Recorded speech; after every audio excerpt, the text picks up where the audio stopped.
Hi, and welcome to the World According to Rich. You know, some vloggers are so good at what they do, not just creating vlogs, but creating content across different platforms, blogs and audio podcasts, even content they put out over Twitter. And it all works together so well. It's like they're conductors and their orchestra is their content, and it all works together so effectively. And I think QiRanger, Steve Miller, is one of those vloggers. Hi, Steve. Hello, Rich. How are you doing today? Pretty good. You're coming to me from? I am coming to you from Gyeonggi-do, South Korea, just south of Seoul. South of Seoul. What? Now, you have such an incredible, not only a YouTube channel, but social media universe. Tell me what the audience will find, or what a viewer will find on your YouTube channel, and what they'll discover beyond that as well. Sure. Predominantly, I focus on travel, not only here in Korea, but also around the world. So most of my content is related to traveling abroad outside the United States. And in addition to that, I work here in Korea as an English instructor, so I do have some content related to life in Korea and life as an English instructor here in Korea. But I also write about cultural issues, historical issues. I have a podcast, and I just try to share a wealth of information that I think people would find interesting who have not been to Asia, and specifically to Korea. I mean, you're so incredibly prolific. I mean, how did this whole thing evolve? Well, it really started way back, like 1993.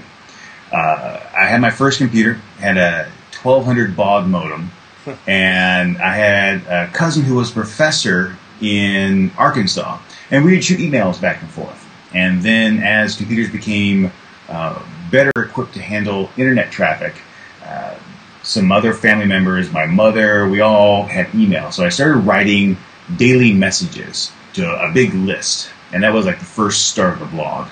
And then I continued that. And when I first got my MacBook, I got lazy one day and decided not to do an email, not to do a blog type post, and I fell in love with sharing stories with the video camera. When we were growing up, my family would always take long family vacations, and at the end of the trip, we'd have a big dinner at our place and share our experience with our friends with a slideshow.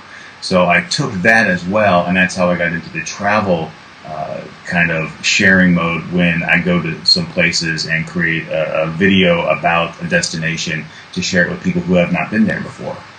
What drives you? What keeps you doing this, for all this time and as prolifically as you're doing it? I have an incredible amount of fun, and it's something I really enjoy doing. Now, it is a job. I do get money from being a YouTube partner, but I also write articles for the Korean government to help them with their tourism. I also appear once or twice a month on a local English radio station here to talk about travel as well. So there certainly is a business side to it, but for me it's about fun. But and you keep on saying prolific, so those who don't know, I typically do between 2 and 3 produced travel videos a week, plus, just random update vlogs, plus blog posts almost every day, podcasts, once a week. So there's a lot of time and effort that goes into it, but it's so much fun.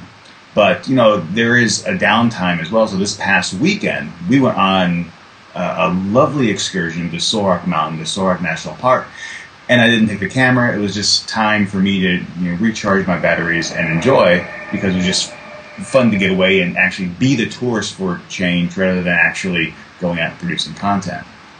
Now, putting out this content, what for you is the greatest satisfaction of the whole experience? It really comes, there's 2 things that I really find satisfying. The first is when I receive comments from Koreans who either live in Korea or have gone abroad, and I introduce something to them about their own country that they never knew before. I find that really interesting. I find it very satisfying. And the second thing is when I receive comments from people who maybe have been to Asia or are thinking about going to Asia, and because of what they see on my channel, now put Korea on their list of destinations to go to. Yeah, I mean, you know, I've never been to Korea, and I mean, I can vouch for that. It's such an amazing sort of peek into the country, not only the country but the country's history. And it's beautifully shot. Well, thank you. Is there a sort of a strategy to what you put out there, and when you put things out there, and what you put on YouTube, etc.? Well, I mean, I look at it this way. You know, if someone's going to take the time to listen or watch or read, I want them to be able to get something out of it. You know, a lot of times, you know, we'll see a lot of content on the internet, and it's good content, but it doesn't help me achieve anything. So if I do a piece of information, I want it to, you know, inspire people to either go there or to learn something about it. You know, if I do something about teaching in Korea, I want it to be helpful for people who are either thinking about coming here or are, you know, actually teaching here and can look at things in a new way. If it's about a tourist destination here in Korea, I want to film it in a way that does justice to the location, but also, if people haven't been there, to inspire them to go there, but also, you know, if they have been there, to maybe show it in a way that would make them want to go back again or share their own experiences with their friends. And it seems that, I mean, obviously it makes the world a lot smaller and hooks you up to the world in a way that probably didn't exist. Well, absolutely didn't exist just a few short years ago. Right. Where do you see the future of this for you and for YouTube in general? I don't know about the future of YouTube. YouTube is always in a state of flux, even in the 5 years that, you know, I've been doing content on YouTube. It's changed dramatically.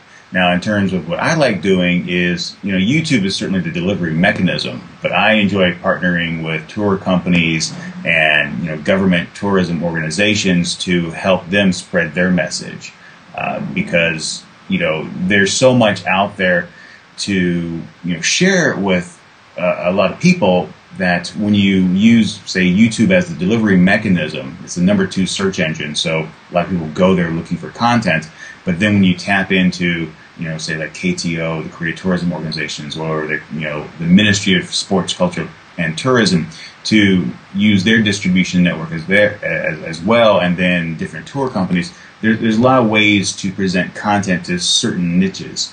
And as I continue to go, you know, I continue to film the things I enjoy, but also, you know, work with strategic partners to produce content for them. And, you know, you were talking a little bit earlier about how a number of people might create content, but they do it without, I guess you were saying earlier, they do it without passion, right? So, I mean, what would you suggest for somebody who is just starting to create online? Would you say that is probably one of the most important aspects? Well, I think passion comes into it because, you know, if you want to create content, you know, you're in it for the long haul. You know, it's not just, oh, I'm going to make a video and then I'm finished.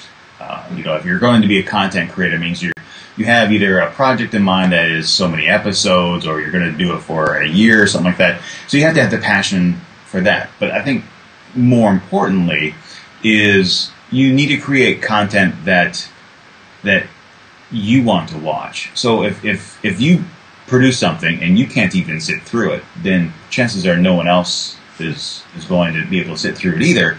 And, you know, you have to look at the way that you film it, edit it, and package it, because, you know, one of the things I still do to this day is I'll put it together, and then I'll sit and watch it, and then I'll export it, and I'll watch it again. And if I really don't like it, then, you know, I need to go back and change it, because if I'm the creator and I can't even sit through it, then, you know, I know people aren't going to sit through it either. That's it's very good advice. Now we have a few seconds left, but I mean, what what do you see? I think I already asked you this pretty much, but what do you see as your future as a content creator? I would like to start actually working on some larger projects. There's a few things I want to do, a few different series, and in addition to travel destinations, start working on projects that involve some interviews and some larger scale travel projects to produce series for the YouTube channel. It should be a lot of fun. Make sure you check out QiRanger on YouTube, and don't forget to check out all of his other content, his blog, his audio podcast, and see how it all works together. I'll see you next time.